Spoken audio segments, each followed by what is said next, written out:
Asambleísta Francisco Ceballos.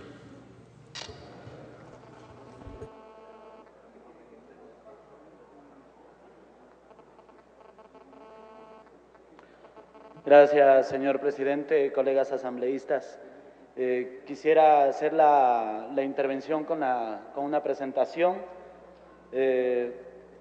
Un antecedente importante, el siguiente, por favor.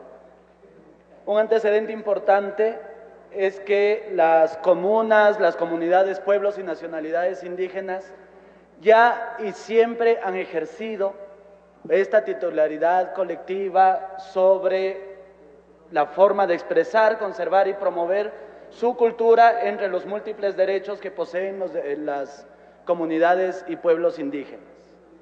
Siguiente. El artículo 171 de la Constitución dispone que las autoridades de las comunidades, pueblos y nacionalidades indígenas ejercerán funciones jurisdiccionales y particularmente señala que la ley establecerá los mecanismos de coordinación y cooperación entre la jurisdicción indígena y la jurisdicción ordinaria. Por tanto, la coordinación y cooperación entre los sistemas de justicia indígena y el sistema de justicia ordinario es un mandato de nuestra Constitución y de los tratados internacionales. Además, y más aún, formar esta coordinación significa construir efectivamente el Estado plurinacional e intercultural.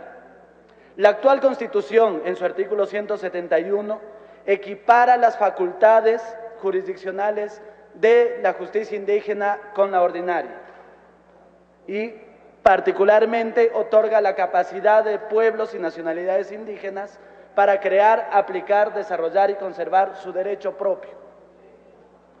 Reconocer e interiorizar los mandatos de la Constitución del 2008 supone incorporar y adecuar el marco legal para garantizar los derechos colectivos de las comunas, comunidades, pueblos y nacionalidades indígenas.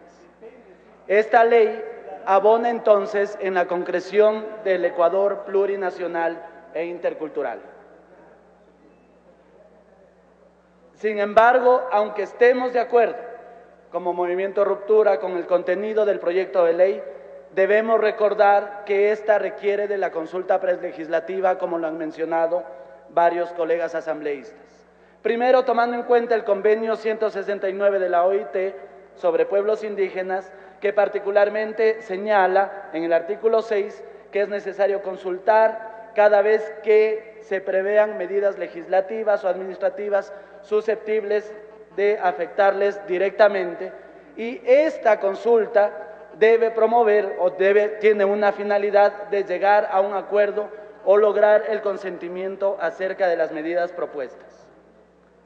De conformidad también con la Constitución, con el artículo 57, el numeral 17, las comunidades indígenas, los pueblos y nacionalidades tienen el derecho a ser consultados. Y aquí tenemos precisamente un nudo crítico para el tratamiento de esta ley. El artículo 57 dice explícitamente en su numeral que deben ser consultados antes de la adopción de una medida legislativa que pueda afectar cualquiera de sus derechos colectivos. La propia Comisión de Justicia, en el informe presentado y leído el día de hoy, en su numeral 5, páginas 13 y 14, señala la necesidad de realizar una consulta previa a las comunidades y pueblos indígenas, y esta además como una obligación del Estado. La sentencia de la Corte Constitucional, también señalada aquí, obliga en este caso, de forma directa a la Asamblea Nacional a este procedimiento. Por tanto, hasta que no se cuente, esto dice el propio proyecto, el propio informe de la Comisión, hasta que no se cuente con norma expresa que contenga el procedimiento específico de la consulta prelegislativa, no se habrá efectuado el proceso de consulta prelegislativa. Las reuniones de trabajo impulsadas por la Comisión de Justicia del Estado, gran parte de ellas realizadas en la presidencia anterior de la Comisión, realizada por mi compañera asambleísta principal, María Paula Romo, y bien lo señala el informe, no pretendieron en ningún momento suplantar el pleno goce y efectivo cumplimiento de las garantías constitucionales que supone la realización de la consulta prelegislativa. Por lo tanto, la siguiente, por favor.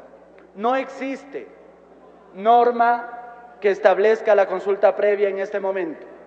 La ley reformatoria, la ley orgánica de la función legislativa, vetada totalmente por el presidente de la República, incluía el procedimiento de la consulta prelegislativa. Dicha objeción impide a esta Asamblea considerar ese tema durante un año. Nuestra primera tarea, por lo tanto, es definir el procedimiento de la consulta. La propia Constitución, en su artículo 132, pone que la Asamblea Nacional debe aprobar como leyes, las normas generales de interés común y se requerirá de ley cuando se trata de regular el ejercicio de los derechos y garantías constitucionales.